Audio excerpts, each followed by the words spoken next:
ஜெயலலிதா மருத்துவமனையில் இருக்கும்போது தஞ்சாவூர், அரவக்குறிச்சி, திருப்பரங்குன்றம் ஆகிய தொகுதிகளில் போட்டியிடும் வேட்பாளர்களுக்கான பி படிவத்துல ஜெயலலிதாவின் கைநாட்டு பெறப்பட்டுச்சு. அப்படி கைநாட்டு வாங்குறதுக்காக ஹெல்ப் பண்ண டாக்டர் பாலாஜிக்கு 5 லட்சம் நன்கொடை கொடுத்ததற்கான ஆவணங்கள் தற்போது வெளியாகி பரபரப்பை ஏற்படுத்திட்டு இருக்கு. அமைச்சர் விஜயபாஸ்கர் வீடு உள்ளிட்ட 35 இடங்கள்ல வருமான வரித்துறையினர் நேற்று முன்தினம் அதிரடி சோதனை நடத்தினாங்க. அந்த சோதனையில ஆர்கே நகர்ல பணப்பட்டுவாடா செய்ததற்கான ஆதாரங்கள் மற்றும் அமைச்சரின் ஸ்பான்சர் பட்டியெல்லாம் வெளியாகி பெரும் பரபரப்பை ஏற்படுத்திச்சு.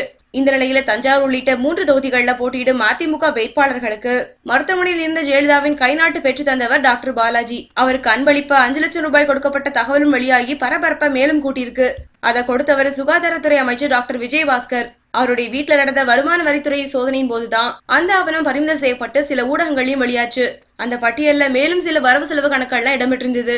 இதனால ஆர்கே நகர் தேர்தல் தேதி ஒத்திவைக்கப்படுங்கிற பிரச்சனை இருந்தாலும் ஜெயலலிதா மரணம் குறித்த விசாரணை சூடுபிடிச்சு அதுலயும் பல பேர் சிக்குவாங்கன்னு சொல்லக்கூடிய தகவலால சசிகலா தரப்பினரோட வயிற்றுல புளிய கரைச்சிட்டு இருக்கு.